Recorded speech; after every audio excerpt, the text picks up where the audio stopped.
Algebras, and welcome to your Chapter 11 Lesson 4 notes on the applications of graphing quadratic functions. So, let's think about some of the things that would result in getting a quadratic function when graphed for the movement over time. And it has a tendency to be things that are projectiles, tossing something in the air, someone jumping or diving, or a rocket being launched. These form, especially when time is your x axis, these form the shape of something getting up to a point, a maximum height, and then coming back down. And again, time is happening the whole movement of the object. And we kind of call this projectile motion.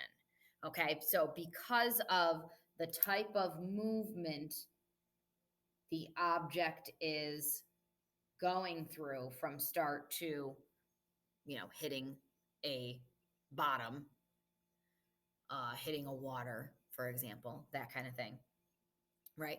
We call this projectile motion. So when an object is projected into the air, its path is described as a parabola, parabolic movement. The x coordinate is time, the y coordinate is height at a given time. Sometimes you see it as t and h. So that's why we've put those here. That happens a lot where time is represented using a t, but it's shown over an x-axis. And height is represented using an h, but it's shown on a y-axis.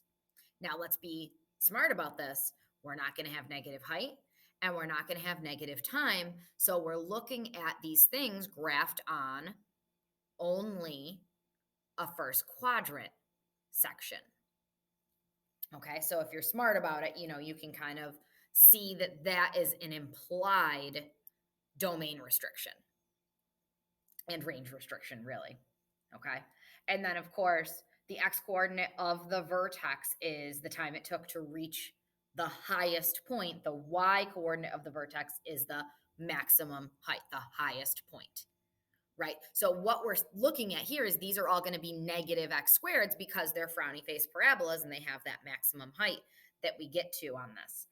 There's an activity that I've seen where it's like basketballs and shooting a basketball from the foul line, from the 3-point line, and the path of the basketball represented as a parabola.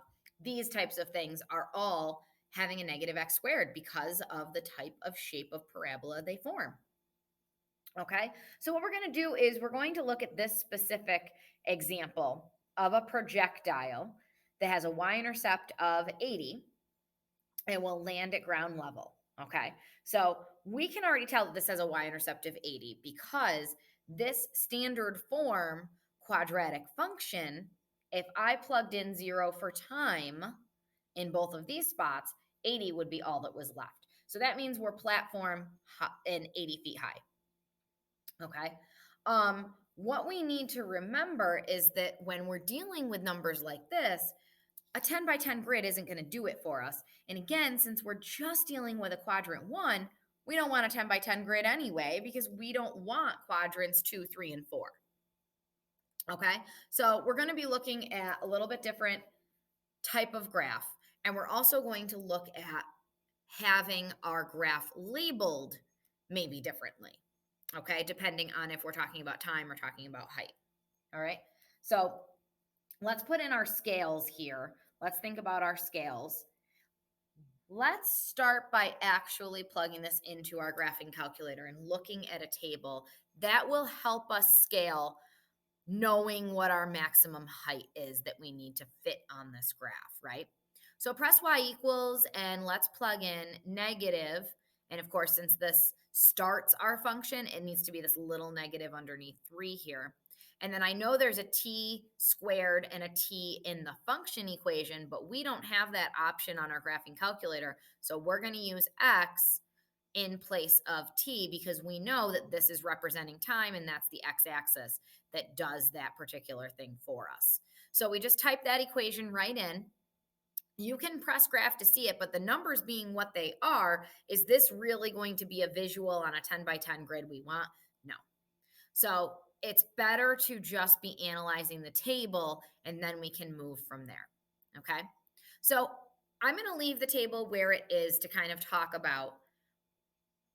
I just got done saying quadrant one only because X had to be positive, Y had to be positive.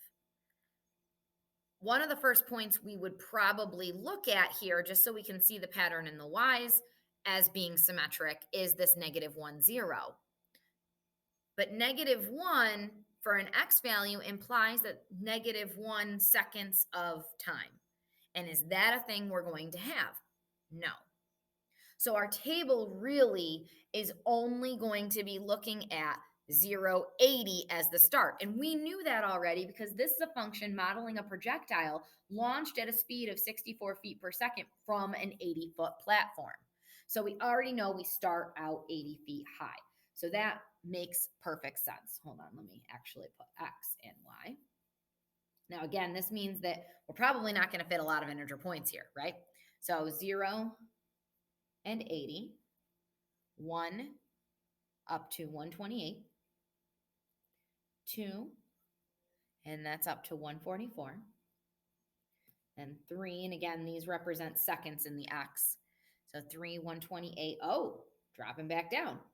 4 seconds have passed since our projectile. We're back to the 80-foot platform. And after the 80-foot platform, we can drop that projectile down to the ground. That's the 0 value for Y.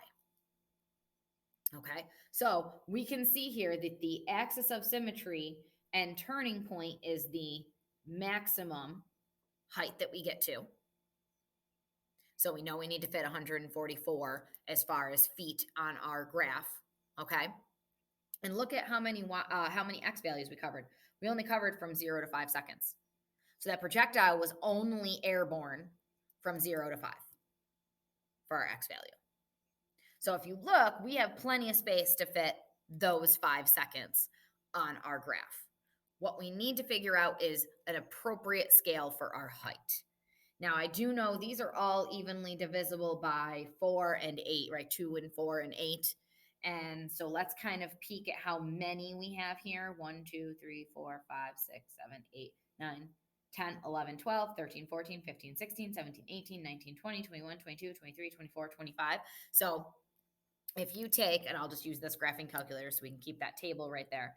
I'll just use this to take 144 and divide it by 25. So we could go by 6s, but I think going by 8s would be the best to actually fit integer points. And if you look, all of these are divisible by 8, so that works pretty well. So if we start with this as our 0, and the next one being 8, then 16, 24, 32, sorry, I was trying to write 36, and that's wrong, it's 32, 40, 48, where am I, 64? No, I'm wrong, 56, excuse me, then 64. 72. Let me get a 56 on here that looks a little prettier.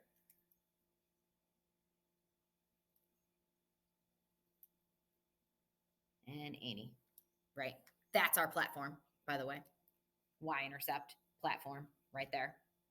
Okay, then 88. 96.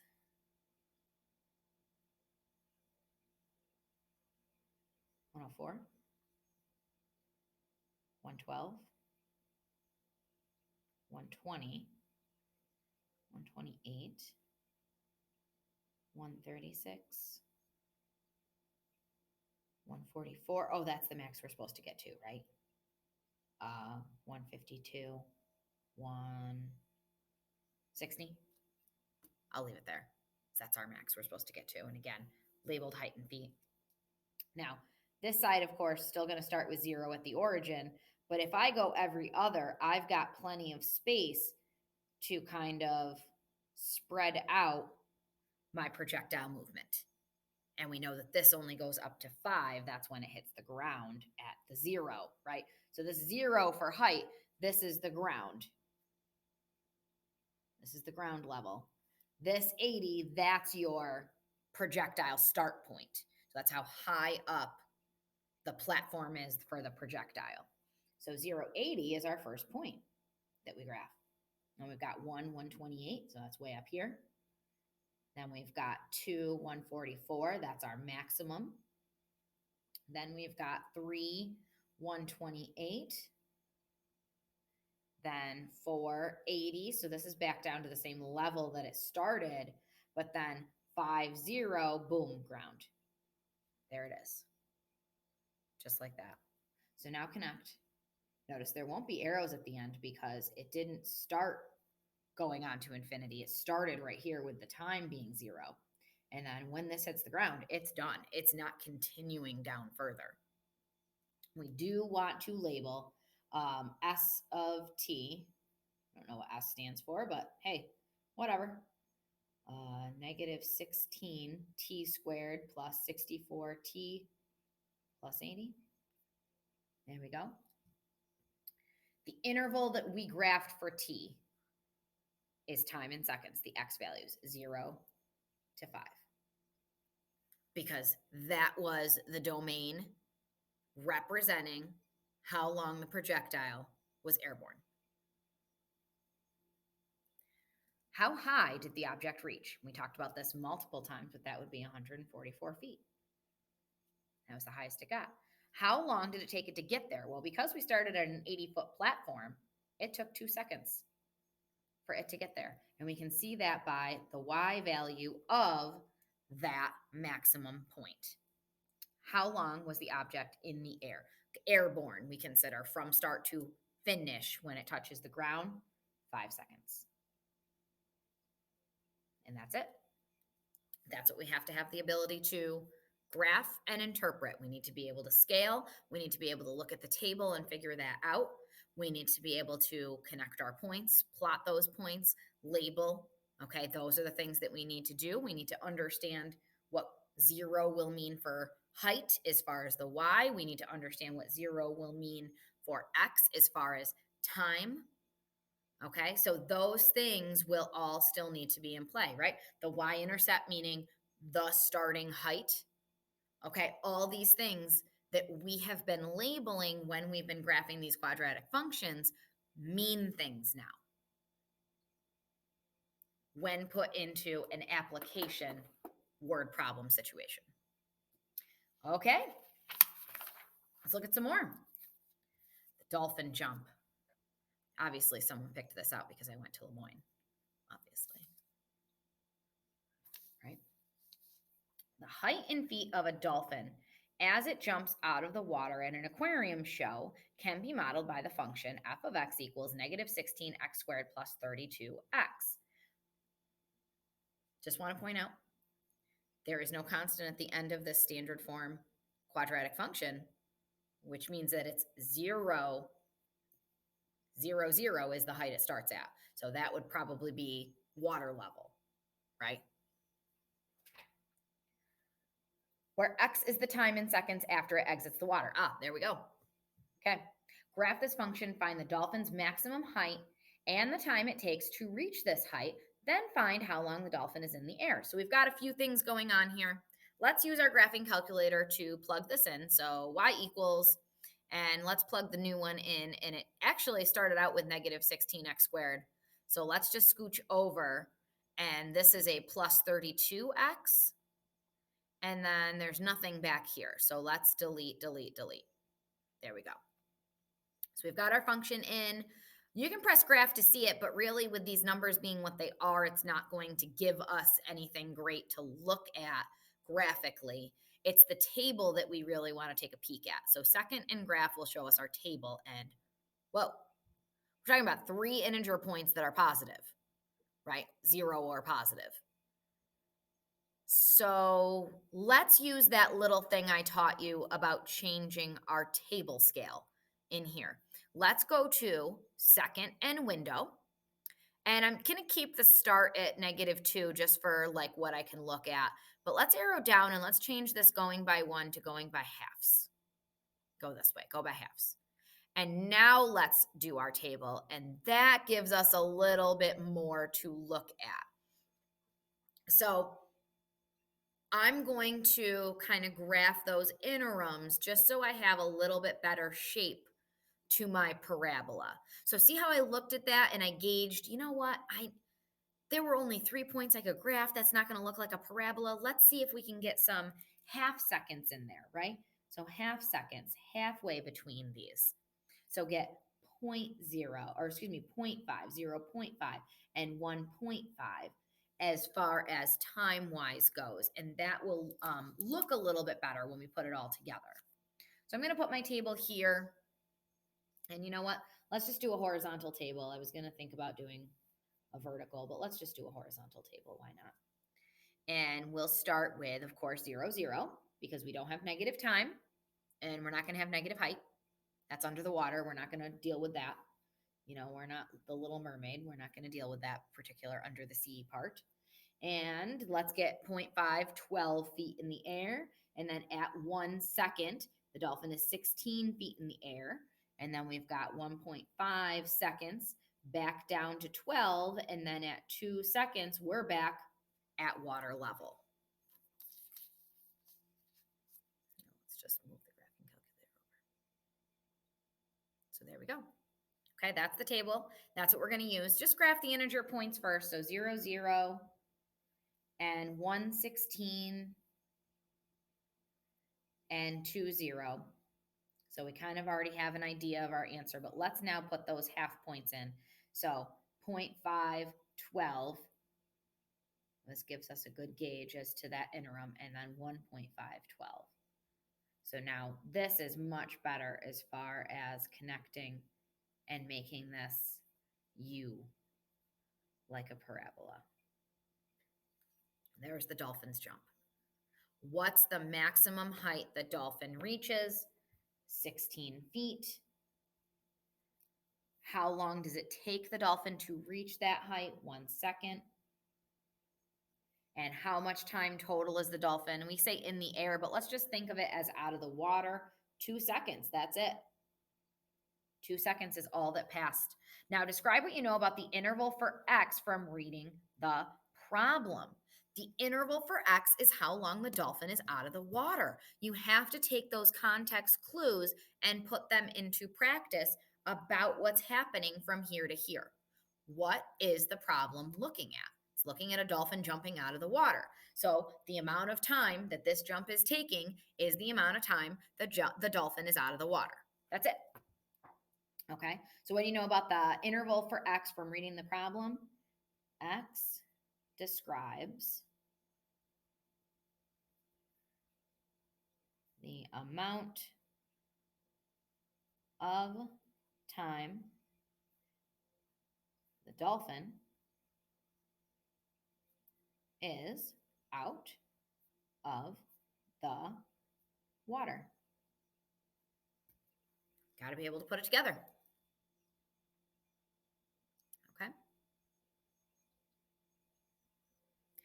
So lastly, we'll look at an example where we are only using the table to make these decisions. And honestly, we made all this stuff. We used the table to make these decisions on example 1 and example 2 anyway, to figure out what was going on. We really were looking at the table of points, right? So this isn't going to be that much different. We're just not also going to have to graph it and see a visual. So in example 3, the height in feet of a toy rocket is modeled by the function y equals negative 16t squared plus 128t, where t is the time in seconds after it is launched. Find the maximum height, find the time it takes for the rocket to reach its maximum height, find the amount of time the rocket is in the air. The same types of situations, right? The same type of modeled situations here. And I am going to, again, do a horizontal XY table. Let's plug that in. So press y equals, you know what, just for kicks, I'm going to leave this going by half points, okay? It started off with negative 16x squared, t squared, and then we've got 128x right here. So there we go. And let's press graph to, again, not see anything that's really something we can use because of the numbers involved. So second and graph gets us a table where we can see some interims. So let's have our table start at the very top with the 0, 0, and kind of look at our y's from there. So because I'm looking at these half points, I can see a lot more information about each half second the rocket is getting higher and higher and higher. So what's the maximum height of the rocket just by looking at this? Looking at our table, 256. And then we can see it starts coming back down with that symmetrical Y, and it looks like the rocket is in the air for 8 seconds. So that means that 0 and 8, the roots, are the ground. The y-intercept is the fact that it starts at ground level as well. The rocket launches from ground level. So let's copy, and I am going to copy the half points as well, just to get such a full picture of what's happening with the rocket. So 0, 0.5, 1, 1.5, 2, 2.5, 3, 3.5, 4. May have started a little bit too big, writing wise, font wise, font size wise, right? 5, 5.5, oh, for sure. 6. I'm going to come down here.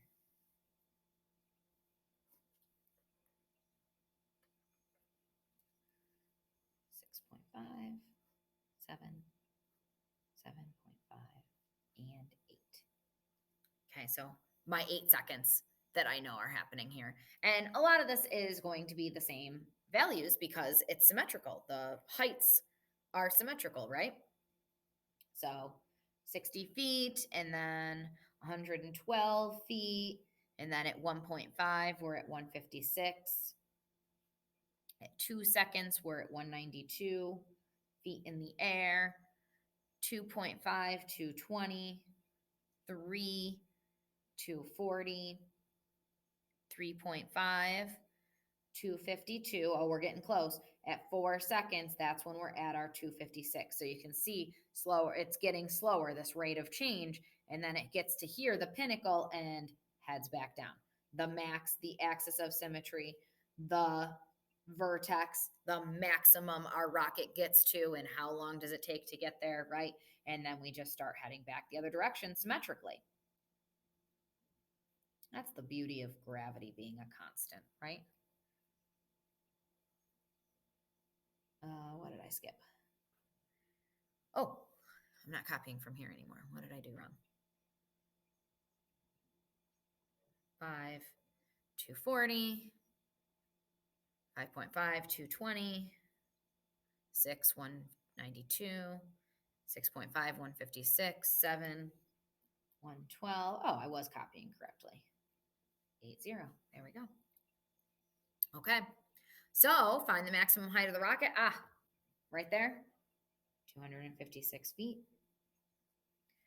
How long did it take for the rocket to reach its maximum height? 4 seconds.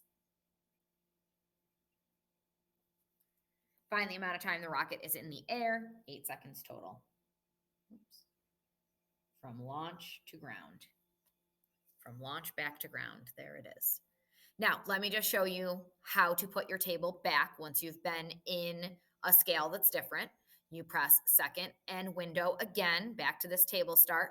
I'm going to make my table start 0 so that I'm starting at 0, 0, and then I'm going to arrow down to delta table, and I'm going to change this 0.5 to 1.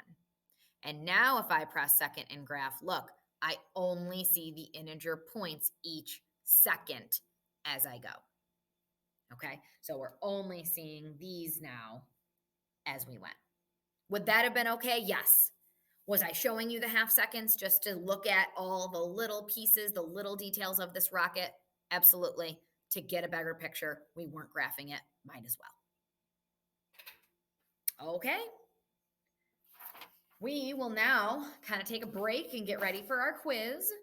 So, algebras, this has been your chapter 11 lesson 4 notes. We have been applying what we've been learning about graphing quadratic functions to some real life scenarios with projectile motion. Use the 3 examples that we just did together in the video in your notes to make sure you understand how to interpret the tables that you'll get from your graphing calculator. Use your graphing calculator to plug these parabolas in and look at their tables to do that interpretation or create the scale if you're asked to graph something. Remember that time won't be negative and, sorry. Remember that time won't be negative and height won't be negative. Okay? So there you are. You are all set, guys. Good luck. Have some fun with this, and then we'll get ready for our quiz together. Bye.